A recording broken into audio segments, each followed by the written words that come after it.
আসসালামু আলাইকুম রহমতুল্লাহি ওবরকাতুহ।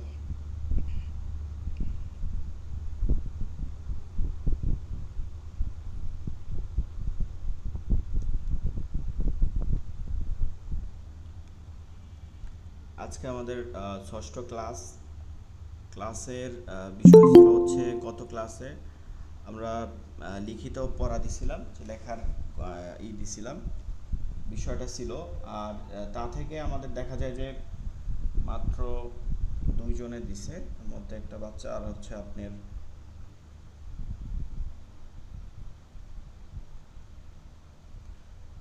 আর হচ্ছে মহিবুল ভাই দিছে, মহিবুল ভাই। যাই হোক, এটা হচ্ছে যে সবার কাছে জোর জবরদস্তির বিষয় না, আপনারা লিখলে আপনাদের জন্য ভালো হবে, এর জন্য লেখার চেষ্টা করবেন, এইটাই হচ্ছে মূল কথা। লেখার চেষ্টা করাটাই হচ্ছে আপনাদের কাছে ভালো হবে, যেটা লিখলে।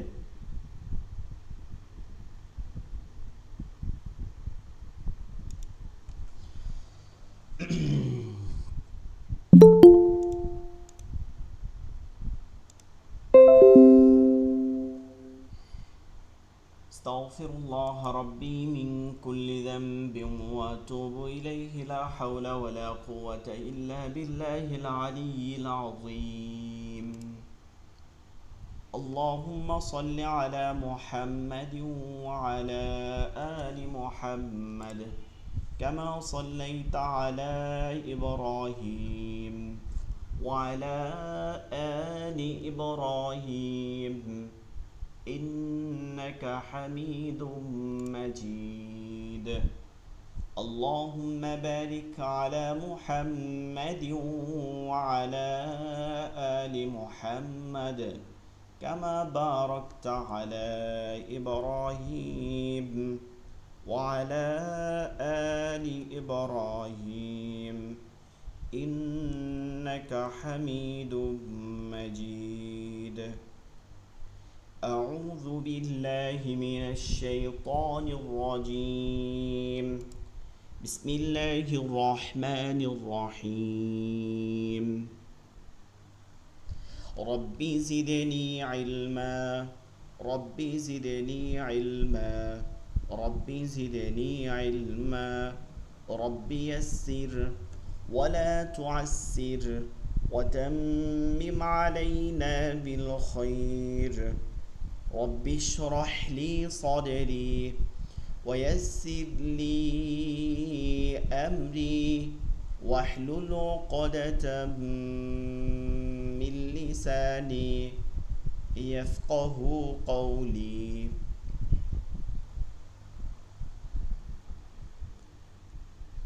আগে জাফিরের কাছ থেকে শুনি।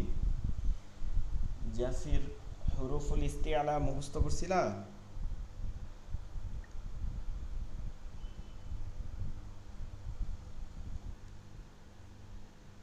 জাফির ইয়ান,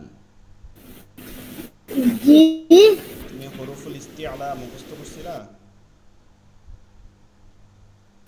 মোটা হরফ। আসসালামু আলাইকুম। ওয়ালাইকুম আসসালাম ওয়া রাহমাতুল্লাহ। তুমি কি হুরুফুল ইস্তিআলা বা মোটা হরফ মুখস্থ করছিলা?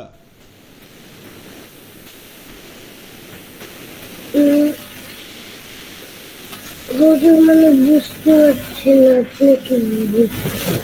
আচ্ছা, তুমি এগুলো পড়তে পারো? এগুলো, এই যে হরফগুলো দেখা যাচ্ছে, জি, পড়ো এগুলো। তা হা হা কাফ কফ সিন ওয়াও দাল ضاد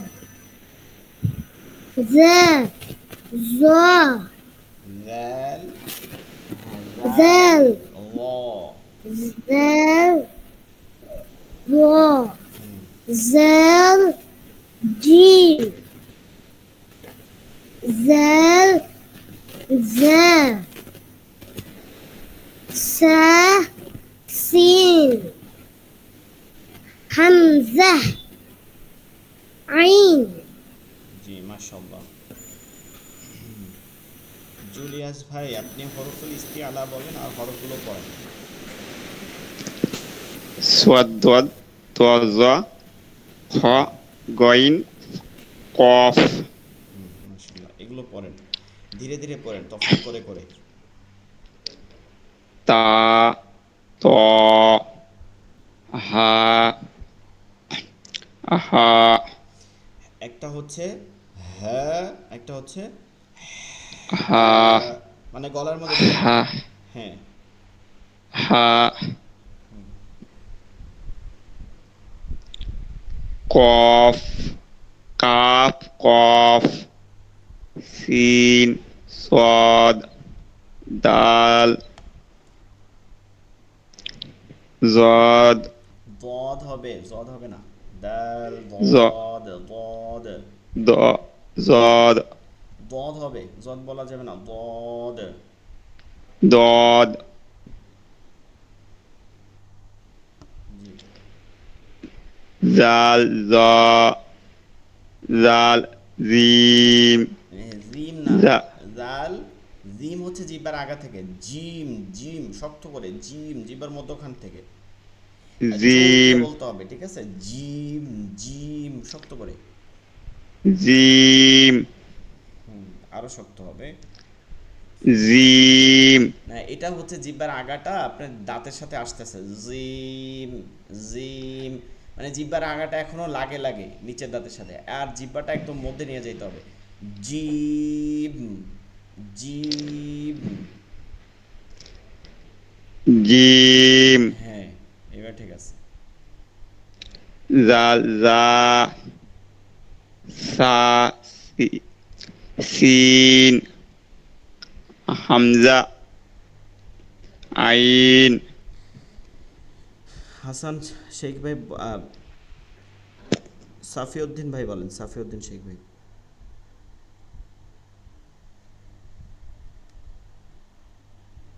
আসসালামু আলাইকুম ওয়া রাহমাতুল্লাহ। ওয়ালাইকুম আসসালাম ওয়া রাহমাতুল্লাহ। জি এই স্ক্রিনে যেগুলো থাকে সেগুলো হ্যাঁ বলবো। হ্যাঁ, সে হরফগুলো পড়েন।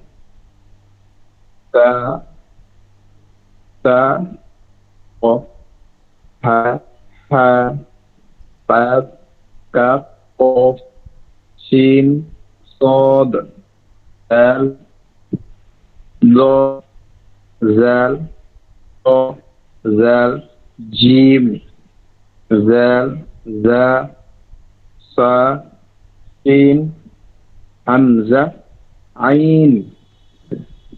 জি মাশাআল্লাহ। মহিবুল আলম ভাই পড়েন। মহিবুল আলম ভাই লেখা জমা দিয়েছেন দেখছি। সালাম জি ওয়ালাইকুম আসসালাম ওয়া আসসালামু রাহমাতুল্লাহ। আলাইকুম। ওয়ালাইকুম আসসালাম ওয়া রাহমাতুল্লাহ।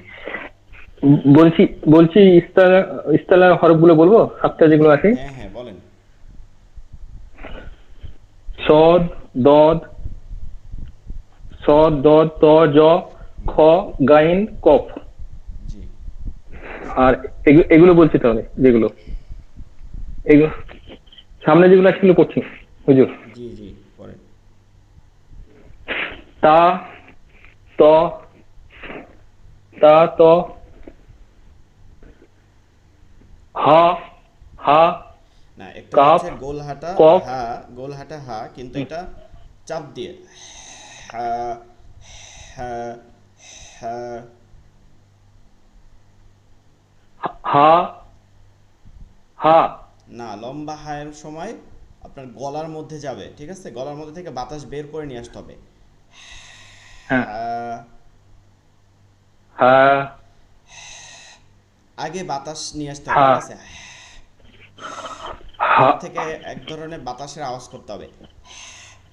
হ্যাঁ, হ্যাঁ। হা আমরা ওই হা যে অনেক সময় দেখা যায় যে ব্রাশ করার পরে মুখের গন্ধ দেখে না অনেক সময় মানে এরকম করে, বা হ্যাঁ হ্যাঁ ছোটবেলায় দেখবেন যে হুম ছোটবেলায় আমরা করছি অনেক সময় যে শীতের সময় এরকম শীতের হুম রাত্রে বা ঈদ মধ্যে হা করলে মধ্য দিয়ে ধোঁয়া বের হয়, এরকম আমরা দেখতাম না? হ্যাঁ, হুম হ্যাঁ। ঠিক এইভাবে হায়ের হ্যাঁ উচ্চারণটা করতে হবে। হ্যাঁ, হ্যাঁ, হা হ্যাঁ, হ্যাঁ, রাইট। হ্যাঁ। হা হা হা হুম। তারপরটা হচ্ছে কাফ, কফ, সিন, সদ, দাল, দদ, জাল, জ, জা, জিম, জাল, জা, সা, সিন, হামজা, আইন। জি, মাশাআল্লাহ। আচ্ছা, আপনাদের সবাইকে লেখার দিছিলাম যেটা,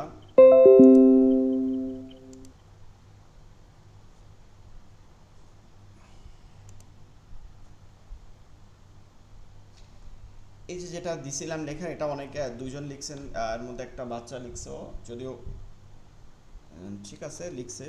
তো লিখতে হবে অবশ্যই রেক দেওয়া খাতা, ঠিক আছে? রেক দেওয়া যেটা যে খাতাগুলো আছে সেগুলোতে লিখলে হাতের লেখা সুন্দর হবে। নর্মালি যদি লেখা হয় তখন কি হয়, হাতের লেখাগুলো সুন্দর আসবে না। মানে আমরা বাংলা যেভাবে লিখি, বাংলা যেভাবে লেখা শিখি ছোটবেলায়, দেখা যায় যে প্রথম চক সিলেটের পরে কি লিখি আমরা, বাংলা খাতায় লিখি। ঠিক আরবিটাও মাদ্রাসাতে, যারা মাদ্রাসায় ব্যাকগ্রাউন্ড আমরা পড়ছি বা আরবি হাতের লেখা দেখবেন, এরা সবাই প্রায় ওই বাংলা খাতায় লিখে তারপরে আসতে হয়। হ্যাঁ, অসংখ্য পেজ। আমরা যে মাদ্রাসায় পড়ছি দেখা যায় যে আমরা নুরানি বা এর পড়ার পরেও কামিল পর্যন্তই পুরোপুরি প্রতিটা মানে ক্লাসে আমাদের হাতের লেখা জমা দিতে হতো। এটা মাদ্রাসার একটা আলাদা নিয়ম ছিল। তো এইটাই হচ্ছে নিয়ম, আপনি যত লিখবেন তত পারবেন, আর যত লিখবেন না ততই হাতের লেখা পারবেন না। এটা তো ঘুরবে জি হাতের জি, মধ্যে। হুজুর। হুজুর আমি একটা কথা বলছি। আমরা তো বাংলা মিডিয়ামে পড়েছি। আমরা বাংলা মিডিয়ামে যেভাবে লেখা স্যাররা বলতো সেভাবে আমরা ফলো করতাম, সেভাবে আমাদের হাতের লেখা অনেক সুন্দর হয়েছে। ইংলিশ লেখাটাও তাই, সেভাবে ফলো হয়েছে। আর আমরা আরবিটা সেরকম ভাবে পড়িনি, আমাদের কাছে আরবিটা এখন নতুন, সবকিছু নতুন নতুন মনে হচ্ছে। ওই জন্য ধরুন অবশ্যই। সেই বাচ্চার মতন আমাদেরকে নতুন করে সব শিখতে হচ্ছে। ওই জন্য হাতের লেখা তো অতটা ভালো হয়নি। চেষ্টা করবো, আরো ভালো করার চেষ্টা করবো, ধীরে ধীরে প্র্যাকটিস জি, করার জি, জন্য। এর জন্যই। আপনি যেভাবে বলবেন সেই হ্যাঁ, হ্যাঁ, এখন আমি যেটা বলতেছি সেটা হচ্ছে যে মানে প্রথমত ধরেন আপনি উম, মানে কোনো একটা বিষয় করবেন, সেটার যে পদ্ধতিটা সেটা আপনাকে অনুসরণ করতে হবে। পদ্ধতি অনুসরণ না করতে পারলে আপনি সঠিক পদ্ধতি মানে ওখানে সঠিকভাবে আপনার ওইটা হবে না। সেটা আমি বলতে চাইছি মানে আপনার পদ্ধতি বাংলা। ফলো করছিলাম। হ্যাঁ, হ্যাঁ, বাংলা খাতা, লেখ দেয়া খাতা যেটা, ওইটাই লিখলে এটা আরো সুন্দর হইতো। সেইটা বলছি, মানে পদ্ধতিটা আমার বাংলা খাতায় লিখতে হবে।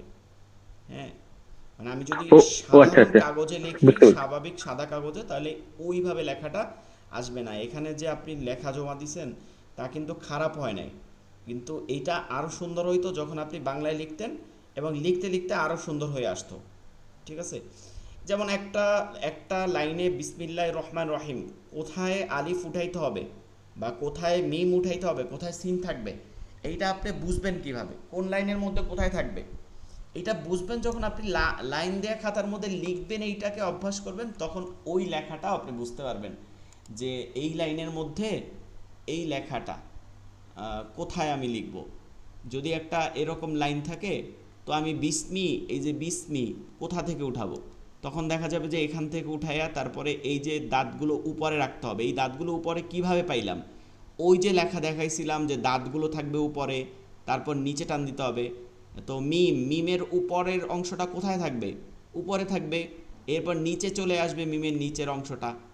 এই যে ভাগগুলো, এইটা আপনি কিভাবে জানবেন যে লাইনের উপরে কোনটা আসবে আর নিচে কোনটা আসবে, এটা আপনি জানবেন এই যে বাংলা হাতের লেখায় যখন আপনি লিখবেন বাংলা খাতায়, তখনই এই পদ্ধতিটা আপনার অনুসরণ হয়ে যাবে। ওই যে আমরা বলছিলাম যে এই লাইনটার কোন কোন অংশটা উপরে হয়, এভাবে লিখে লিখে দেখাইছিলাম, গত ক্লাসে দেখতে পারেন, আমি কিন্তু এভাবেই দেখাইছিলাম। জি হুজুর, জি হুজুর, আমাদেরই ভুল। আমরা ওই মানে ডাইরেক্ট সাদা খাতায় লিখেছি, দাগ টানা খাতায় করলে আরো ভালো হতো। জি জি, আর ভালো হইতো। আর এখন 2 নম্বর হচ্ছে অনেকে বিরক্ত হইতে পারে যে হাতের লেখা হুজুর এখান তো আমরা পড়তে আসছি। ঠিক আছে, আপনি যদি না লেখেন, মানে যারা লেখেন নাই বা চেষ্টা নাই, তারা যদি না লেখেন আপনাদেরকে জোর করা হবে না। তবে আমাদের মনে রাখতে হবে আমরা এখানে কিন্তু হাতের লেখা লেখাইতে শিখাই না, মানে ক্লাস করাই না। হাতের লেখাও 7-8টা ক্লাস করলে, শুধু হাতের লেখার উপরে ক্লাস করলে যে কোনো আরবি লিখতে পারে যে কেউ। এটা খুবই ইজি, এত কঠিন না। তবে আমাদের মূল উদ্দেশ্য হচ্ছে যে আপনি যেন কোরআন শরীফে যে লেখাটা ওইটা দেখে যেন পড়তে পারেন। তো ওইটা দেখে পড়তে হলে আপনি যখন লিখবেন একটা লেখা, আপনি হাতে যখন লেখেন দেখবেন ওইটা পড়তে কিন্তু সহজ, লিখলে ওইটা পড়া সহজ আপনার জন্য। এর জন্য আমরা লেখা শেখাচ্ছি। এখন যদি কেউ মনে করেন যে বিরক্ত হচ্ছেন বা লিখতে, তাহলে না লিখলে আপনাকে জোর জবরদস্তি করা হবে না। না না, আচ্ছা, বিরক্ত নেই, আমাদের ভালোই লাগছে, লেখাটাও দরকার, শেখাটাও দরকার, জি জি, মানে অবশ্যই আমি ভালো সবার লাগে। জন্যই বলছি, অনেকে আছে যে ই হুম। করতে চায় না সেটা। আচ্ছা, আরবি হরকতের পরিচয়। আমরা এতক্ষণ যেগুলো পড়ছি এগুলো সবই পড়ছি হরফ, হারফুন। এক বচন যদি বলি তাহলে হারফুন, না আমরা এতক্ষণ পড়ছি এগুলোটা আরবিও দেখছি। হারফুন মানে বর্ণ। আর হরুফ, আমরা যে শব্দটা লেখা দেখি অহরহ, এটা হরুফ থাকে। হরুফ অর্থ হচ্ছে জামা, এটা জামা সিগা, মানে বহুবচন সিগা। ঠিক আছে, জামা সিগা। তো বহুবচন সিগার কারণ হচ্ছে হরফটা একটা না, বর্ণ একটা না, বর্ণ হচ্ছে 29টা। ঠিক এইটা হচ্ছে আল হারাকাত। হারাকাত আরবি শব্দ। আমরা কিন্তু হরকত উচ্চারণ করি, কিন্তু আসলে হরকত উচ্চারণে হা র কাফ আছে, কাফ কফ না, কিন্তু আমরা উচ্চারণ করি কফ, মনে হয় কফ, কিন্তু উচ্চারণটা এইটা আল হারাকাতুল আরবিয়া। হারাকাতও বহুবচন। হ্যাঁ, হারাকাত আরবিতে হচ্ছে, আরবিতে বচন হচ্ছে 3টা। একটা হচ্ছে এক বচন, একটা হচ্ছে দ্বিবচন, একটা বহুবচন। এক বচন, দ্বিবচন, বহুবচন। মানে দ্বিবচনের পরে, দুইয়ের পরে যতগুলো হয় সবগুলো বহুবচনের মধ্যে অন্তর্ভুক্ত। তো আল হারাকাত উল আরবিয়া, হারাকাত মানে হচ্ছে হরকত সমূহ, আরবি হরকত সমূহ। হরকত কি?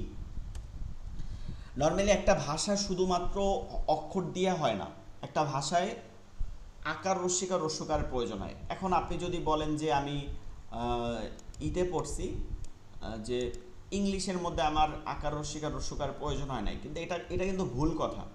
কেন হয় নাই, কিভাবে হয় নাই? অবশ্যই হয়েছে। ইংলিশে আপনি যখন যেমন একটা শব্দ পড়লাম ব্যাট, এই ব্যাট শব্দটার মধ্যেও দেখবেন যে আকার যেটা আছে সেটা এ দিয়ে কিন্তু উচ্চারণটা হয়েছে ব্যাট, এটা কিন্তু এমনি এমনি হয় নাই। এরকম যদি প্রতিটা জিনিস দেখি, ঠিক আছে, প্রতিটা জিনিস আমরা দেখি, তাইলে যেমন ফিউচার, ঠিক আছে, এফ ইউ, এই যে ফিউ পাইছেন, রস্যুকার পাইছেন, হ্যাঁ, এইভাবে যে উচ্চারণটা চেঞ্জ হয়ে যাচ্ছে, ঠিক আছে, এইটাও কিন্তু আমরা এইগুলো ওই অক্ষর দিয়েই পাইছি। কিন্তু প্রতিটা ভাষারই এরকম রস্যিকার রস্যুকার আছে, সেটা আলাদাভাবে হোক বা ওই অক্ষর দ্বারাই উচ্চারণ হোক। ঠিক একইভাবে বাংলা ভাষায়ও কিন্তু আকার রস্যিকার রস্যুকার আছে। আকার রস্যিকার রস্যকার ছাড়া ভাষা পরিপূর্ণ হইতে পারে না। যেমন শিক্ষা, ছয় রস্যিকার। কোরআন, এই যে কোরআন, কয় রস্যকার। তারপরে হচ্ছে ওকার আছে, এই যে এগুলো আছে কার চিহ্ন। ঠিক আরবিতেও কার চিহ্ন আছে। আর এই কার চিহ্ন কি হারাকাত বলে বা হরকত বলে, আমরা যেটা অভ্যস্ত সেভাবে বলতে পারেন। এগুলোকে হরকত বলে। কি বলে? হরকত বলে। এরকম হরকত হচ্ছে আরবির মধ্যে হচ্ছে 3টা, এরকম হরকত আছে 3টা। এর জন্য কিন্তু খুবই সহজ। আরবির মধ্যে হরকত মাত্র 3টা, মাত্র 3টা হরকত। কি কি? জবর, জের, পেশ। 3টা নাম, জবর, জের, পেশ। আকার, রস্যিকার, রস্যকার। আরবিতে আর কোনো কার নাই। আপনি দীর্ঘকার নাই, হ্যাঁ, ওকার নাই, ঔকার নাই, ওইকার নাই, কোনো ধরনের কার ব্যবহার করা, এই ধরনের কার ব্যবহার করা যাবে না। আরবির সাথে অন্যান্য ভাষার মিল পাওয়া যায়। আমরা যেমন ধরেন উর্দু ভাষা বা ফার্সি ভাষার মধ্যে মিল পাওয়া যায়। যেমন আরবি 29টা অক্ষর, উর্দুতে গিয়ে আপনি দেখবেন যে এটা 35টা অক্ষর হয়ে যাচ্ছে। আবার ফার্সিতে গিয়ে দেখবেন এটা 40টা অক্ষর হয়ে যাচ্ছে। কিন্তু এই যে উর্দু ফার্সির মধ্যে মিল আছে, তবে উর্দুর উচ্চারণগুলো হয় সব মাজহুলে পড়তে হয়। হ্যাঁ, উর্দুর উচ্চারণগুলো মাজহুল, মানে বেকায়া, একার করে পড়তে হয়, সবগুলো একার করে পড়তে হয়। আর আরবিরগুলো সব মারুফ করে পড়তে হয়। মারুফ হচ্ছে যেগুলো সব সোজা সোজা পড়তে হয়। জবর, জের, পেশ, রস্যিকার, রস্যকার, রস্যিকার, আকার রস্যিকার, রস্যকার, আকার রস্যিকার, রস্যকার। এই তিনটা আকার, এই তিনটা কার ছাড়া আর কোনো ধরনের কার পড়া আরবির মধ্যে, আরবির হাদিস হোক, দোয়া হোক, কোরআনের আয়াত হোক, এই তিন ধরনের কার ব্যতীত অন্য যে কোনো কার ব্যবহার করা হারাম।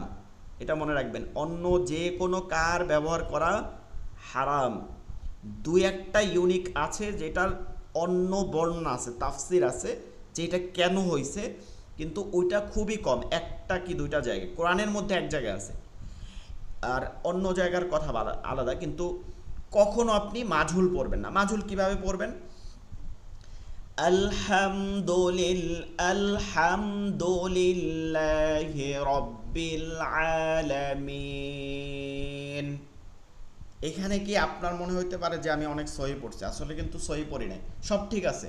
আলহামদু, আমি হা উচ্চারণ করছি, গুন্নাগুলো ঠিক রাখছি, টানগুলো ঠিক রাখছি, সব ঠিক আছে, কিন্তু আমি এর মধ্যে একাধিক জায়গায় হারাম যে কাজগুলো, নিষিদ্ধ কাজগুলো, হ্যাঁ, হারাম বলতে আমরা এটাই বুঝি যে হারাম শব্দটা দ্বারা এমন বুঝি অনেক যেগুলো হাদিস দ্বারা সরাসরি নিষিদ্ধ করা হয়েছে। মনে রাখতে হবে হারাম শব্দের অর্থ কিন্তু আরবিতে নিষিদ্ধ বোঝায়, ঠিক আছে, নিষিদ্ধ। তো পুরোপুরিভাবে নিষিদ্ধ যেগুলো, এগুলোর কি মাঝুল করা যাবে না, মানে ওকার একার ওইকার এগুলো পড়া যাবে না। এখন আলহামদো, এখানে আমি ওই যে দো পড়ছি ঠিকই, কিন্তু এখানে আমি ভুল পড়ছি, কিন্তু তাসবিদের মারাত্মক ভুল পড়ছি। আলহামদুলিল্লাহি লিল্লাহি রাব্বিল আলামিন, ঠিক আছে। এখন এই যে ভুলটা আমি করলাম, এটা কিন্তু ধরাটাও একটু জটিল। যারা না হয় তাদের কাছে ধরাটা একটু জটিল, যারা তাসবিদ পুরোপুরি না জানে ধরাটা জটিল, কিন্তু এইটা এমন মারাত্মক ভুল, দেখেন এতে কিন্তু আপনার নামাজ হবে না, কারণ আপনি একটা নিষিদ্ধ কাজ করতেছেন।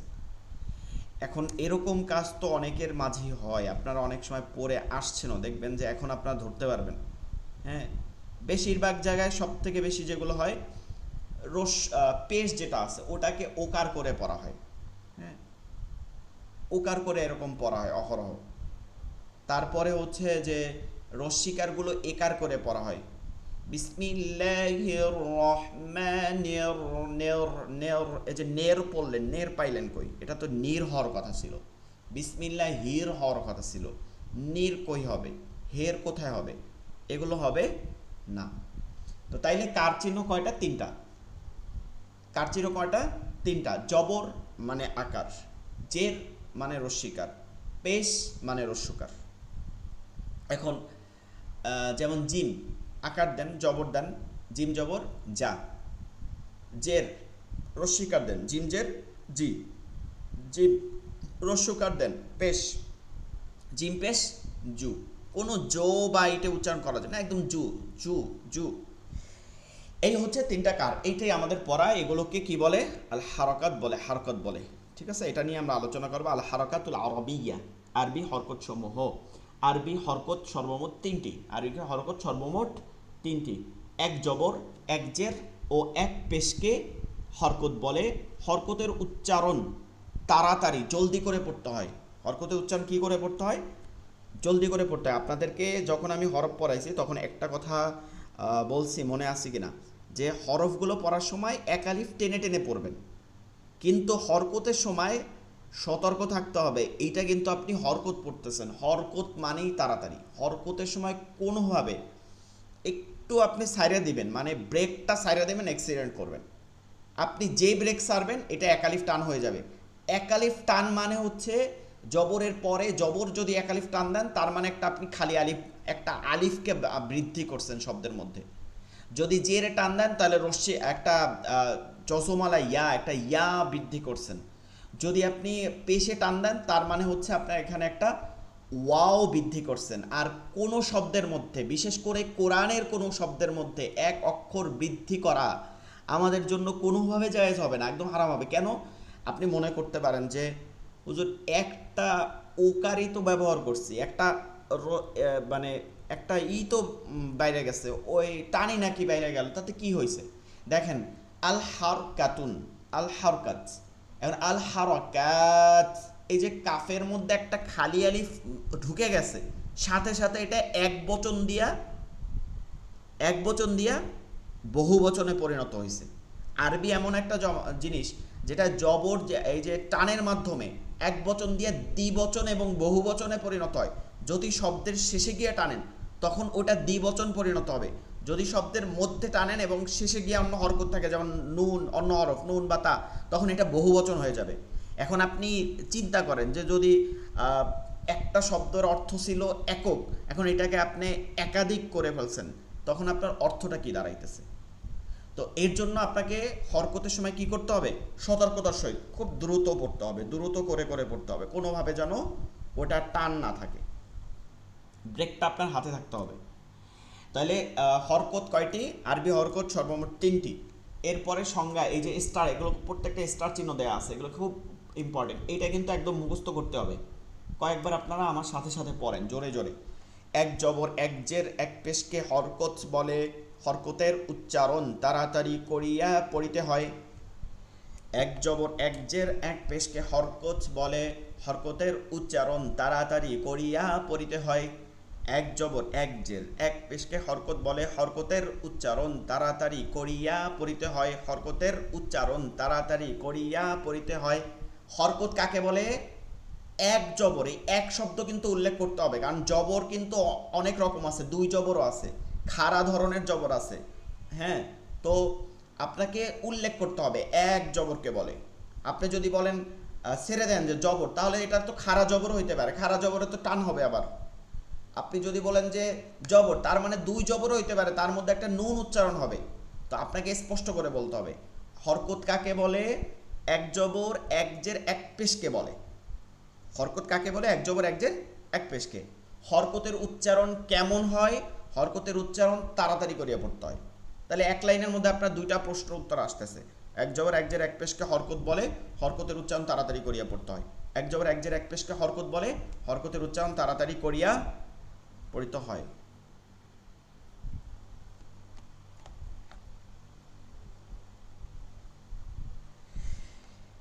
জি আব্দুল কাদের ভাই পরে ঢুকছেন, বলেন তো হরকত কাকে বলে? এক জবর এক জের এক পেশকে হরকত বলে, জি, হরকতের উচ্চারণ মানে তাড়াতাড়ি পড়তে হয়। হ্যাঁ, হরকত কাকে বলে বললে সবাই মানে একসাথে এটা পুরাটাই বলে ফেলবেন যে হরকতের উচ্চারণ তাড়াতাড়ি করিয়া পড়তে হয়। ঠিক আছে, জি। জি শাহাবুদ্দিন ভাই বলেন, মানে শাহাবুদ্দিন কি, সরি সাইফুদ্দিন ভাই বলেন। আমি তো আসলে মুখস্থ বলতেছি এর জন্য। সাইফুদ্দিন শেখ ভাই চলে গেছে। জুলিয়াস ভাই বলেন। এক জবর এক পেশ এক জের তাড়াতাড়ি পড়তে হয়। হ্যাঁ, এক জোর এক জের এক পেশকে হরকত বলে, হরকতের উচ্চারণ তাড়াতাড়ি পড়তে হয়। আচ্ছা, তাহলে অনেকের মনে হয়েছে। মহিবুল আলম ভাই আপনার হয়েছে না? হ্যাঁ হ্যাঁ, 3টি হরকত, আলিফ, জাবার, জের আর পেশ। এক জবর এক জের এক পেশকে হরকত বলে, হরকতের উচ্চারণ তাড়াতাড়ি করে পড়তে হয়।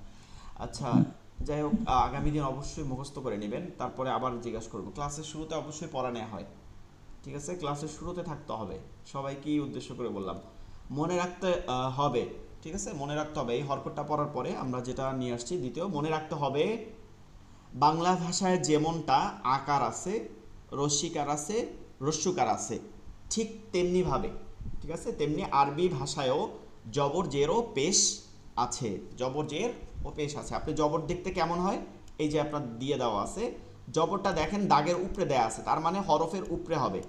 যেটা দেয়া আছে কোথায়? হরফের নিচে দেয়া আছে, হরফের নিচে, মানে দাগের নিচে মানে হরফের নিচে।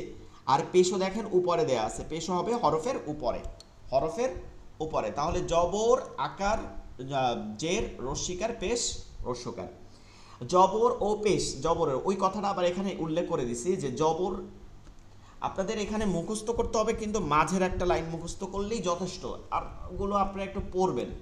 আপনারা এই লাইনটা, বিশেষ করে এই লাইনটা একটু মুখস্থ করলেই যথেষ্ট, সবগুলো লাগবে এমন না।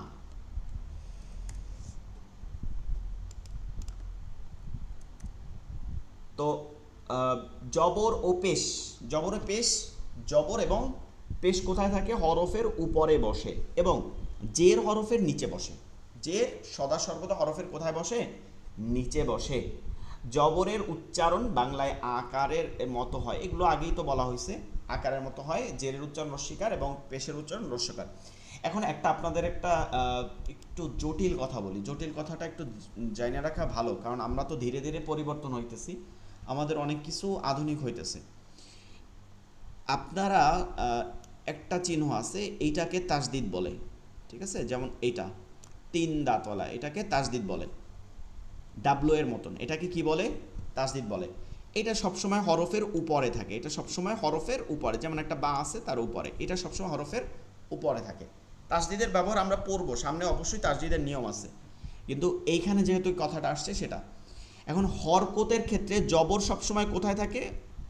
তাসদিদের উপরে থাকে। জের কোথায় থাকে? তাসদিদের নিচে থাকে। পেশ কোথায় থাকে? তাসদিদের উপরে থাকে, কারণ জবর জের পেশ হরফের উপরে থাকে মানে তাসদিদের উপর নিচে থাকবে। কিন্তু এখন বর্তমানে অনেক পরিমাণে সফট কোরআন পাওয়া যায়, বা সফট কপি যেগুলো পাওয়া যায়, মানে মোবাইল বা এর মধ্যে যেগুলো সফট কপি, কম্পিউটারের মধ্যে যেটা পাই আমরা, যেটা ধরতে পারি না, সফট কপি, এবং হার্ড কপিতেও আনা হয়েছে বর্তমানে। বইয়েও, অনেক বইয়ের মধ্যে হাদিস কিংবা দোয়া পড়তে গেলে এটা বেশি পাওয়া যায় কোরআনের থেকেও, হাদিস, দোয়া কিংবা তাফসির। তো সেইখানে দেখা যায় যে নতুন একটা নিয়ম হচ্ছে, যদি আপনি দেখেন যে হরফের উপরে কিন্তু তাসদিদের নিচে এরকম থাকে, হ্যাঁ, জবরের মতন থাকে, দেখতে দেখায় জবর, কিন্তু এটা জবর না, এটা জের, ঠিক আছে? এটা জের।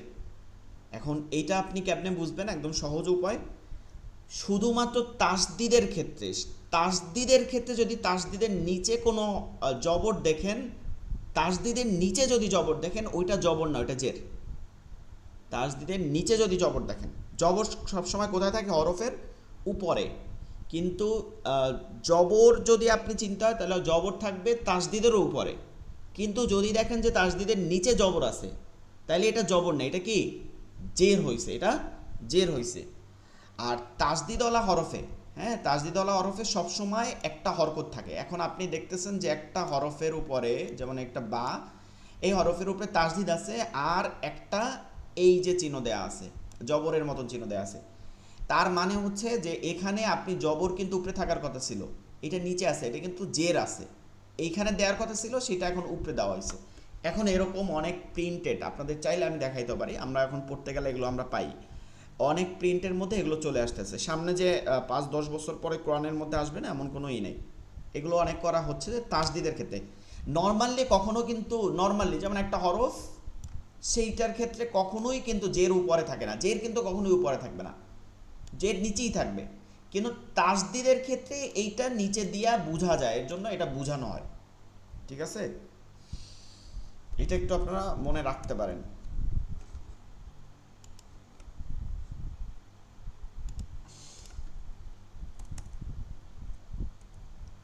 আচ্ছা, এবার আমরা হরকত দিয়ে পড়ার চেষ্টা করি, জবর জের এবং পেশ দিয়া। যেমন প্রথমটা যেটা আমরা আছে, আমাদের মনে রাখতে হবে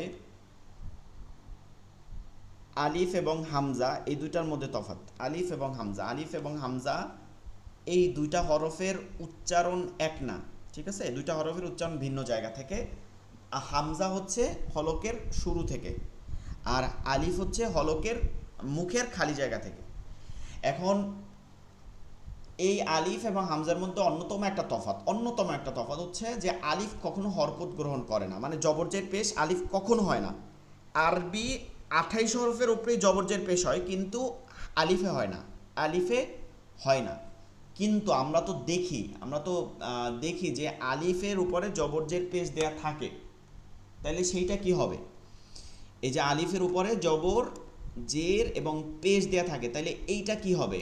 এটা তো এইমাত্র তাইলে হইল না যে আলিফ হরকত গ্রহণ করে না। এইটা আসলে শব্দের শুরুতে, যখন যে কোনো শব্দের শুরুতে যখন হামজা লেখা হয়, ওই হামজাকে হামজা না লিখে আলিফের আকারে, আলিফের ডিজাইনে, আলিফ যেহেতু হরকত গ্রহণ করে না, সে তো এই ডিজাইন করে আলিফের মতন করে লেখা হয় শব্দের সৌন্দর্যের জন্য, কিন্তু মাঝে এবং শেষে কখনো হামজাকে আলিফের মতন লেখে না। এখন আপনি যে কোনো শব্দ পৃথক করার এই একটা উপায় আছে। আপনি দেখতেছেন যে আলহামদু, আলাম তারা, আলাম ইয়াজাল, এখন আপনি আলাদা করে ফেলতে পারতেছেন, কারণ আপনি জানেন যে আলিফটা থাকে শব্দের শুরুতে, তার মানে এই শব্দটা শুরু হয়েছে, মানে আলিফটা থাকে গিয়ে জবরওয়ালা, জবরজের পেশওয়ালা আলিফ, এই শব্দটা শুরু হয়েছে তাহলে এই শব্দ থেকে, এই হরফ থেকে।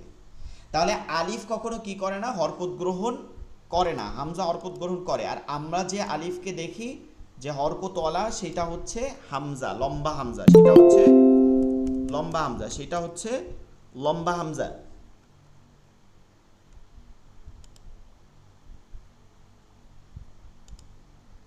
সেটা হচ্ছে লম্বা হামজা। এখন আমাদের অনেক সময় এরকম আমরা পড়ে থাকতে পারি যে আলিফে জবর জের পেশ ও জজম থাকিলে হামজা পড়িতে হয়। ঠিক আছে, এর ধরনের অনেক পড়ানো হয় যে এক জবর এক জের এক পেশকে হরকত বলে, হরকতের উচ্চারণ তাড়াতাড়ি করিয়া পড়িতে হয়, আলিফে জবর জের ও পেশ থাকলে হামজা পড়িতে হয়। কথাটা আসলে মানে বোঝার জন্য আপনি বুঝতে পারেন যে হ্যাঁ, আলিফে জবর জের পেশ থাকলে এটা হামজা, এই হিসাবে বলতে পারেন যে এটা হামজা পড়তে হয়, মানে হামজা এটা। কিন্তু আলিফে জবর জের পেশ হলে এটা হামজা হইয়া যায় তা না, কিন্তু এটা হামজার মতন লেখা হয়, মানে হামজাকে আলিফের মতন করে লেখা হয়, এটা মনে রাখবেন। এখন অনেকে বানানোর সময় এই আলিফকে হামজা পড়া হয়, আলিফকে, যেমন আলিফ জবর আনা পড়ে আলিফকে দেখবেন হামজা বলে, মানে এইটা আপনার এখতিয়ারভুক্ত, আপনি চাইলে আলিফকে আলিফও পড়তে পারেন, আবার এটাকে হামজাও পড়তে পারেন। স্ট্যান্ডার্ড হচ্ছে হামজা পড়া, আর আলিফকে আলিফ পড়া এটা নর্মাল, এটা কোনো ভুল না, ভুল বলবো না, ভুল বলা যাবে না, কারণ আপনি কোরআনের মাঝে কিন্তু বানান করে পড়বেন না, আপনি শুধু জাস্ট উচ্চারণটা করে করে পড়বেন। এর জন্য আলিফকে আলিফ বললে, হ্যাঁ, এটা যেমন আলিফ জবর আ এভাবে যদি বলেন তাইলে ভুল হবে না, তবে আপনি বলার চেষ্টা করেন, এখন অভ্যাস আছে সমস্যা নেই, বলার চেষ্টা করবেন কি হামজা জবর আ। যদি খালি আলিফ দেখেন, যদি দেখেন যে একটা খালি আলিফ আছে, হ্যাঁ খালি আলিফ আছে, তখন আপনি বলবেন এটাকে আলিফ।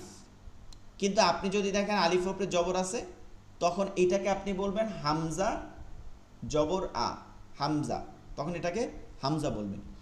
তবে আপনার যদি মনের ভুলে এটা আপনার এসে যায় যে হামজা জবর আয়ের জায়গায় আলিফ জবর আ, তাহলে আপনার এখানে মানে অনেক বড় ভুল মনে করার কিছু নাই, কারণ এর বেসিক্যালি এটার নাম তো আলিফ, এটার উচ্চারণ হামজা হইতেছে কিন্তু এটার নাম তো আলিফ, এটা তো হামজার স্থানে নিয়ে আসছি।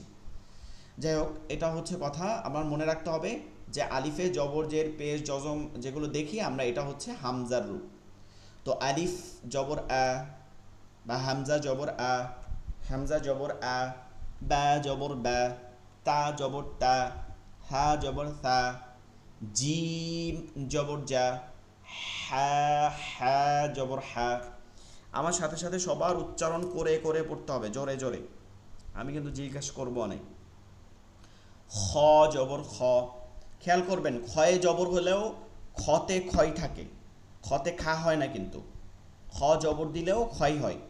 খ জবর খ, খ জবর খ, খ জবর খ, খ কিন্তু হরফুল ইস্তেআলা মোটা, এর জন্য এর উচ্চারণটা মোটাই থাকে। খ জবর খ, দাল জবর দা, রাল জবর রা, রা রা, র জবর র, র জবর র, জা জবর জা, সিন জবর সা, সিন জবর সা, সা সা, শিন জবর শা, শা, صاد জবর স, স, ضاد জবর দ, ত জবর ত, ত জবর ত, র জবর র, আইন জবর আ, غين জবর غ, ফা জবর ফা, কফ জবর অ, ক্যাফ জবর কা, কফ জবর অ, ক্যাফ জবর কা, লাম জবর লা, মিম জবর মা, নুন জবর না, ওয়াও জবর ওয়া, ওয়াও জবর ওয়া, ওয়াও জবর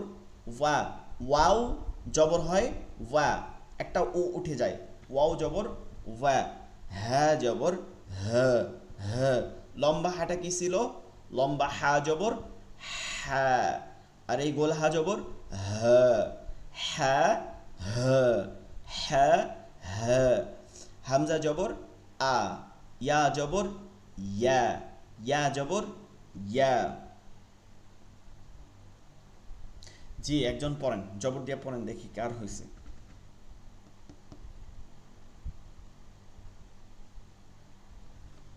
জবর দিয়ে কে পড়তে পারবেন, পড়েন দেখি, ভুল হলে বলে দিব, সমস্যা নেই। হামজা জবর আ, হুজুর আমি পারবো।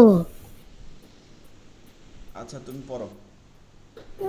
হামজা জবর আ, বা জবর বা, তা জবর তা, সা জবর সা, জিম জবর জা, হ্যাঁ জবর হ্যাঁ, খ জবর খ, দেল জবর দা, জেল জবর জা, র জবর র, জা জবর জা, সিন জবর সা, শিন জবর শা, সদ জবর স, দদ জবর দ, তজর ত, জ জবর জ, আইন জবর আইন, গইন আ, জবর আইন গইন, জবর আ। আইন জবর আ, হুম। ও আইন জবর আ, গইন জবর গ, ফা জবর ফা, কফ জবর ক, কাফ জবর কা, লাম জবর লা, মিম জবর মা, নুন জবর না, ওয়া জবর ওয়া, হা জবর হা, হামজা জবর আ, ইয়া জবর ইয়া। মাশাল্লাহ মাশাল্লাহ, ঠিক আছে। এরপরে পড়েন, আরেকজন পড়েন। ওর উচ্চারণ দেখবেন যে জাফেরের উচ্চারণ অনেক সুন্দর আছে। ওর সমস্যা যেগুলো, ওই যে জাল এবং জয়া এই দুইটা হচ্ছে দাঁত নাই দেখে উচ্চারণটা যা বের হয়ে যায়, বাকি মাশাল্লাহ সবগুলোই ঠিক আছে। আচ্ছা পড়েন, আরেকজন যে পড়তে চাইছিলেন। হামজা জবর আ, বা জবর বা, তা জবর তা, সা জবর সা, জিম জবর জা, হা জবর হা, খ জবর খ, দাল জবর দা, জাল জবর জা, র জবর র, জ জবর জ, সিন জ্যা জবর জবর সা, জ্যা, জ্যা জবর জা যা। জবর জা, হ্যাঁ। জা, সিন জবর সা, শিন জবর সা, সদ জবর স, সদ জবর স, দদ জবর দ, ত জবর ত, টান দেয়া যাবে জ না, টান জবর দেয়া যাবে না, মনে আছে? স দ স, এরকম হ্যাঁ, টান দ দেয়া জবর যাবে না। ত জবর ত, জ জবর জ, আইন জবর আ, গইন জবর গ, ফা জবর ফা, কফ জবর ক, কাফ জবর কা, লাম জবর লা, মিম জবর মা, নুন জবর না, অ জবর অ, হা জবর হা, হামজা জবর আ, ইয়া জবর ইয়া। জি মাশাআল্লাহ।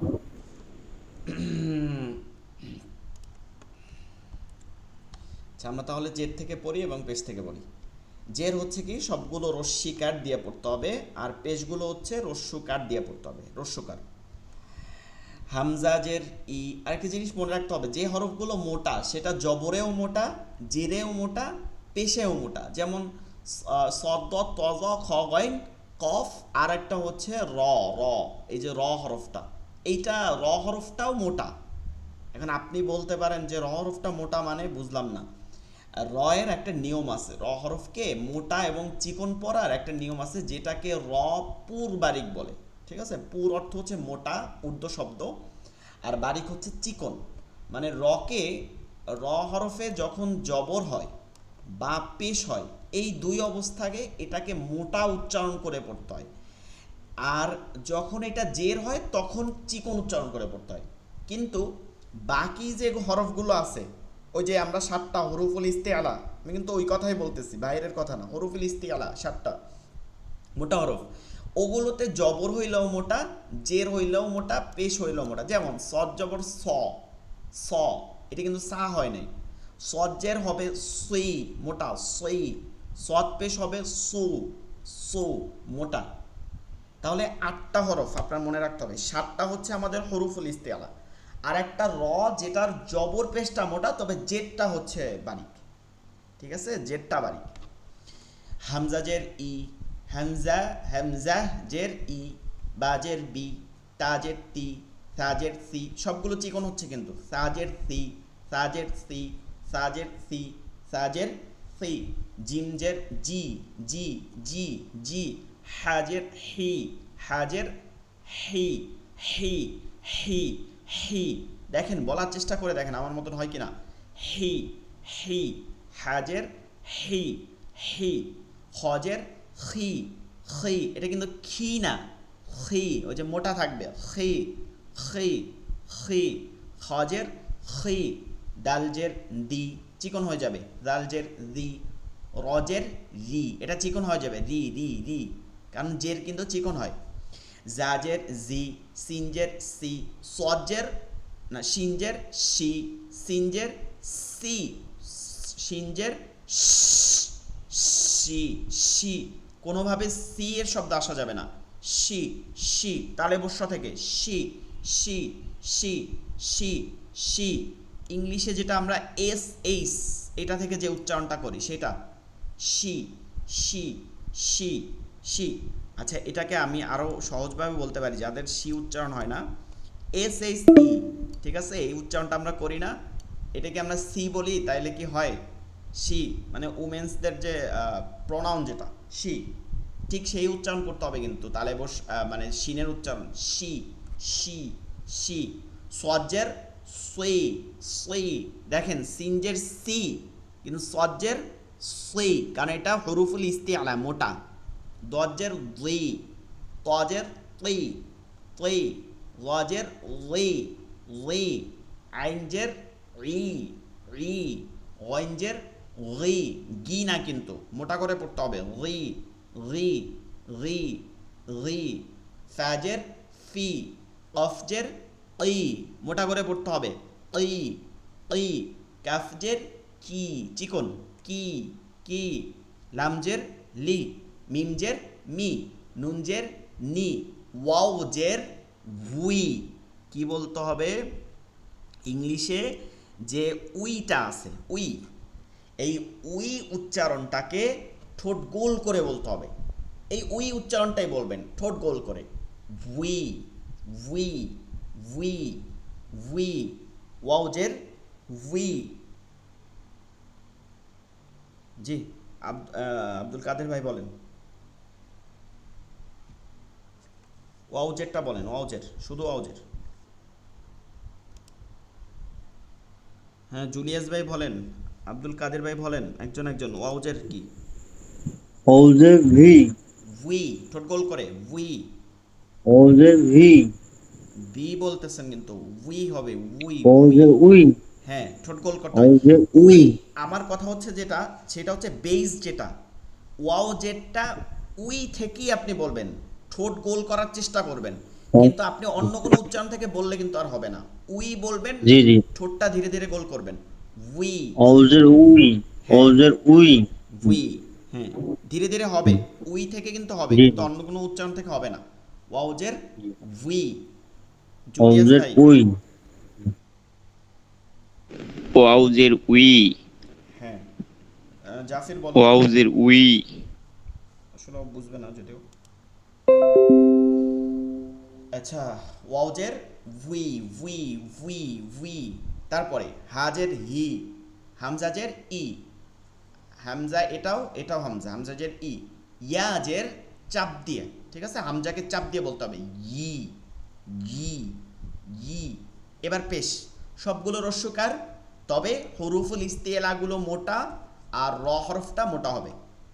হামজা পেশ উ, বা পেশ বু, তা পেশ তু, হা পেশ থু, হা পেশ থু, হা পেশ থু। জিম পেশ জু, হা পেশ হু, হু হু। খ পেশ হু, র পেশ, দাল পেশ দু, দাল পেশ দু, লাল পেশ রু, র পেশ রু। এই যে মোটা হয়েছে রু, র পেশ রু। একটা বিষয় খেয়াল করতে হবে, অনেকের পড়া নিতে গেলে দেখি আমরা যে আপনার হরফ উচ্চারণটা ঠিক আছে কিন্তু হরকতের সময় আপনি আওলাই ফেলাইছেন, যেমন সা জবর সা, কোনো শব্দ না হওয়ার কথা, বা সা পে সু, কিন্তু আপনি সা পে সু বলে ফেলতেছেন। খেয়াল করতে হবে হরফের উচ্চারণ, জবর জের পেশ, দুই জবর দুই জের দুই পেশ, খারা জবর খারা জের উল্টা পেশ, জজম তাসদিদ, গুন্না হোক খালি হোক, যে কোনো অবস্থানই হোক, তার উচ্চারণের কখনো পাল্টাবে না। আপনি কখনো সারা জীবনে হাদিস পড়েন, কোরআন পড়েন, দোয়া পড়েন, যা আপনার পড়তে মনে চায়, আপনি বাংলা সাহিত্য পড়েন, আপনি যা পড়েন, কখনো আপনি উচ্চারণ থেকে সরে যাবেন না। উচ্চারণের জায়গা থাকবে, ঠিক আছে। হামজা পেশ উ, বা পেশ বু, তা পেশ তু, থা পেশ থু থু থু, জিম পেশ জু, হা পেশ হু, হ পেশ হু হু হু, মোটা হু হু, দাল পেশ দু, দাল পেশ জু, র পেশ রু, জা পেশ জু, সিন পেশ সু, শিন পেশ শু শু, সদ পেশ সু, বদ পেশ জো, মোটা জো, ত পেশ তো, ত পেশ তো, র পেশ রু, র পেশ রু, আইন পেশ রু, আইন পেশ রু, গইন পেশ রু, গইন পেশ রু রু রু, ফা পেশ ফু, কফ পেশ ও, কাফ পেশ কু, লাম পেশ লো, মিম পেশ মু, নুন পেশ নু, ওয়াও পেশ। এটা জটিল। ওয়াও পেশ হচ্ছে ভু। এখন ভু উচ্চারণটা কিভাবে করবেন? বা পেশ যেটা বু আছে, বু, বা পেশ, আচ্ছা এখানে খালি নাই, এখানে দেখেন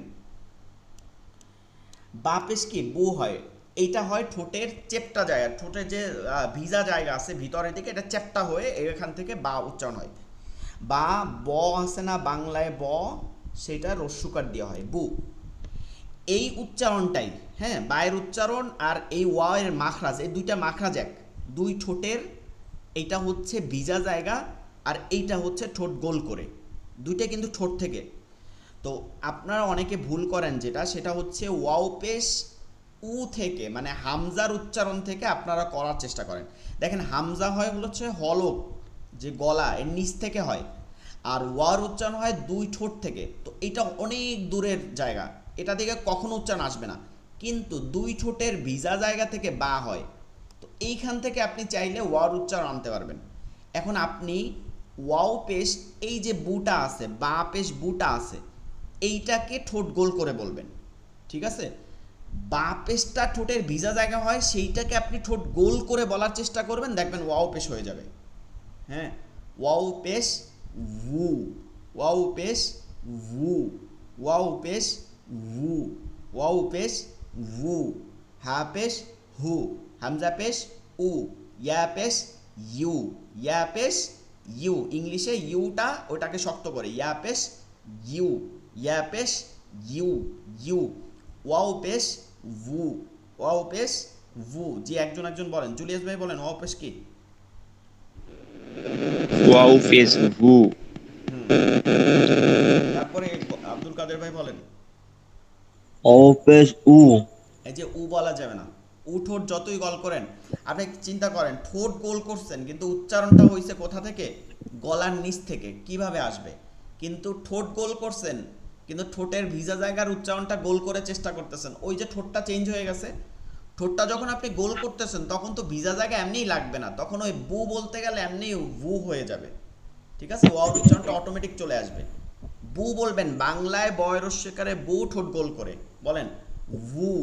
ওয়াও পেশ বু, হ্যাঁ, ঠোঁট গোল করবেন, মধ্যে কোনো ফাঁকা, মানে ফাঁকা রাখবেন এক ওয়াও একদম। পেশ বু, হ্যাঁ, ভু, ওয়াও পেশ ভু। বু, জি। ওয়াও পেশ বু, আচ্ছা, তাহলে তিনটা হরফ ভালো করে খেয়াল করবেন।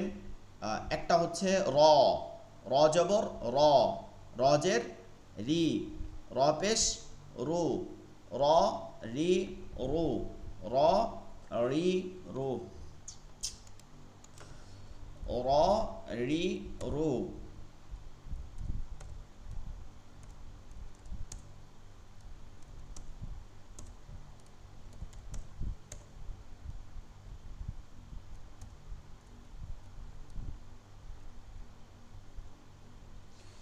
র রি রু, এইটা এটা র,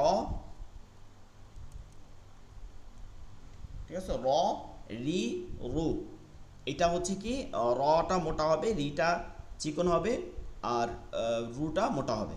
আর বাকি যে হরুফুল ইস্তিআলা ওগুলো মোটাগুলো সবগুলো মোটা হবে, যে রস্যিকার রস্যকার পেশ তিনটাই। এরপরে খেয়াল করবেন ওয়াও এর উচ্চারণটা, এটা আমাদের ভুল হয় অনেকের। ওয়াও জবর ওয়া, ওয়াও জের উই, ওয়াও পেশ ভু, উই করব ডাব্লু ই থেকে ঠোঁট গোল করে, আর ভু করব বয় রস্যকারে বু, সেটাকে ঠোঁট গোল করে, ঠিক আছে? ওয়াও জবর ওয়া, ওয়াও জের উই, ওয়াও পেশ ভু। এরপরে ইয়া এর উচ্চারণ, ইয়াও তিন রকম হবে। জিহ্বার মধ্যখানটা লাগাইয়া, ইয়া জবর ইয়া, ইয়া রস্যই অন্তস্তি আকার, ইয়া শক্ত করে, ইয়া ইয়া, তারপরে ই, ই, তারপরে ইউ, ইংলিশে ইউ যেটা আছে শক্ত করে ইউ, ওয়া উই ভু, ইয়া ই ইউ, ইয়া ই ইউ। ঠিক আছে, আপনাদের এই হরকতগুলো পড়া থাকবে। আগামী দিন ইনশাল্লাহ আমরা যে পড়ছিলাম যে হরফের উচ্চারণের তফাৎ পড়ছিলাম, নামের উচ্চারণের তফাৎ, এরপরে আগামী দিন কালকে দেখাবো যে হরকত দিয়ে ওই যে নামের উচ্চারণ তফাৎ ওগুলো আবার হরকত দিয়ে তফাৎগুলো আলাদা করে আবার পড়বো, তারপর নেক্সট লেকচার শিটে যাব। এই পর্যন্ত আপনাদের পড়া থাকবে। হরকতগুলোকে খুব বেশি প্র্যাকটিস করবেন, খুব বেশি। আমাকে ইনশাল্লাহ আপনারা এখান থেকে পড়া দিবেন আগামী দিন, খুব দ্রুত দ্রুত পড়া দিতে হবে। হরকত যত বেশি প্র্যাকটিস করবেন আপনি তত বেশি কনসেপ্ট বা আরবি পড়তে পারবেন, আর যত হরকত কম প্র্যাকটিস করবেন তত কম পড়তে পারবেন।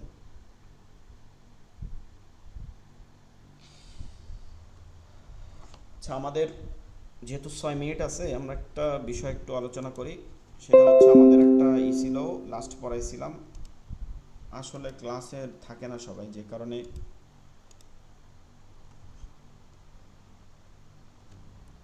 থাকলে আরো বেশি পড়ার হইতো। আচ্ছা, আমরা এখানে অজু করার তরিকাটা পড়াইছিলাম, আপনার ভিডিওর শেষের দিকে এটা ডিটেলস আমি বলে দিছিলাম। আপনার রেকর্ডিং ভিডিও দেখেন নাই, দেখলে খেয়াল করবেন। অজু করার তরিকা যেটা আছে পদ্ধতি, এই সুন্নত পদ্ধতিতে আমি পুরোপুরি পড়াই দিছিলাম। ঠিক আছে, এটার মধ্যে ফরজগুলো আদায় হয়ে যাবে। অজুর মধ্যে প্রথম কাজ কি, নিয়তটা সাব্যস্ত করা, এটা সুন্নাত। বিসমিল্লাহ পড়া, এটা সুন্নাত। তারপরে 2 হাতের কবজি সহ 3 বার ধোয়া সুন্নাত। মনে রাখবেন, যদি আপনি কোনো একটা মানে থেকে নেন, কোনো একটা কি বলে যে মগ থেকে পানি নেন, তাহলে হাতের কবজি ভিজাই আগে ধোয়া যাবে না, হাতের কবজিকে ঢেলে ঢেলে আপনার ধুইতে হবে। হ্যাঁ, পানিটা ঢেলে ঢেলে 2 হাতের কবজি আগে ধুইতে হবে, তারপরে আপনি ডান হাতকে পানির মধ্যে ভিজাইতে পারবেন। আগে হাতের কবজি অবশ্যই ধুইতে হবে বাহির থেকে, ঠিক আছে? তার আগে হাতের কবজি দেয়া যাবে না। তারপরে হচ্ছে 3 বার মেসওয়াক করা। মেসওয়াকটাকে একটা সুন্নত পদ্ধতি আছে, 3 দিক থেকে, প্রথম ডান দিক থেকে উপরে, তারপর নিচে, তারপরে এই যে পদ্ধতিটা আছে এটাকে 3 বার বলা হয়েছে। যাই হোক, মিসওয়াক করাটা হচ্ছে সুন্নাত। 3 বার কুলি করা সুন্নাত। মিসওয়াকের বরকত হচ্ছে, যে ব্যক্তি মিসওয়াক করবে তার সর্বনিম্ন বরকত হচ্ছে তার যে কোনো ইবাদত, মিসওয়াকের সাথে যে উজু করবে এরপর যে ইবাদত করবে তার 1 থেকে 70 গুণ তাকে এটা বৃদ্ধি করে দেওয়া হয়। তার মানে 1 রাকাত নামাজ পড়লে আপনি 70 গুণ নামাজের সওয়াব পাবেন। আর সর্বশ্রেষ্ঠ হচ্ছে মৃত্যুর সময় তার কালিমা নসিব হবে, আর যে শেষ ভালো তার সব ভালো। এরপর হচ্ছে 3 বার, এরপর হচ্ছে কুলি করবেন, এরপর 3 বার নাকে পানি দেওয়া। ডান হাত থেকে পানি দিতে হবে, বাম হাত দ্বারা নাক পরিষ্কার করতে হবে। ডান হাত দ্বারা নাক পরিষ্কার করা মাকরুহ। সমস্ত মুখ 3 বার ধোয়া সুন্নাত, সমস্ত মুখমণ্ডল 3 বার ধুইতে হবে। ডান হাতের কনুই সহ 3 বার ধুইতে হবে, বাম হাতের কনুই সহ 3 বার ধুইতে হবে। এক হাত থেকে আরেক হাতের আঙ্গুলি ঢুকায় খিলাল করা, মানে জোর দিয়া খিলাল করা, মাসে করা, এক হাতের আঙ্গুলি আরেক হাতের আঙ্গুলের মধ্যে ঢুকায়া। সমস্ত মাথা একবার মাসে করা, চুলের গোড়ালি যেখান থেকে আপনি ধুইছেন সেখান থেকে আবার গোড়া পর্যন্ত মাসে করা। কান 2 কান মাসে করা এবং গর্দান মাসে করা মুস্তাহাবের অংশ পড়ছে। ডান পায়ে টাকলু সহ 3 বার ধোয়া সুন্নাত, বাম পায়ে টাকলু সহ 3 বার ধোয়া সুন্নাত। এবং এই 2 পায়ের আঙ্গুলি বাম হাতের আঙ্গুলি দ্বারা খিলাল করা, মানে আঙ্গুলগুলো আঙ্গুলের মধ্যে ঢুকাইয়া, ডান পা প্রথম তারপর বাম পা আঙ্গুল খিলাল করা সুন্নাত। এটা হচ্ছে অজু।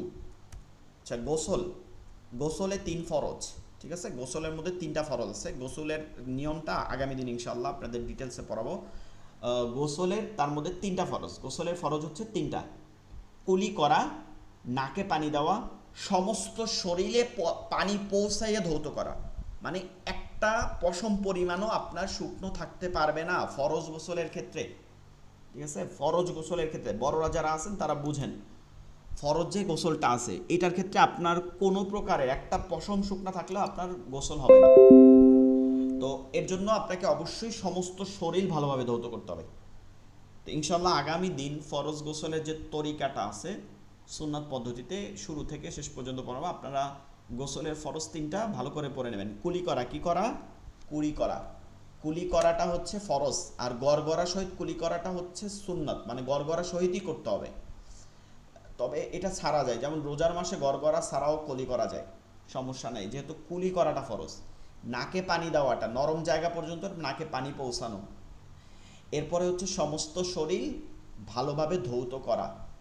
এই তো এইটার যে তরিকাটা আছে আগামী ক্লাসে ইনশাল্লাহ পড়াবো। আপনারা ফরজটা ঠিক মতন পড়ে নেবেন আর অজুটা ঠিক মতন দেখবেন। ঠিক আছে, সকলে ভালো থাকবেন। আমাদের ক্লাসের বাকি আছে মাত্র 1 মিনিট, এখনই কেটে যাবে। সকলে ভালো থাকবেন, দোয়া করবেন। আসসালামু আলাইকুম ওয়া রাহমাতুল্লাহি ওয়া বারাকাতুহু।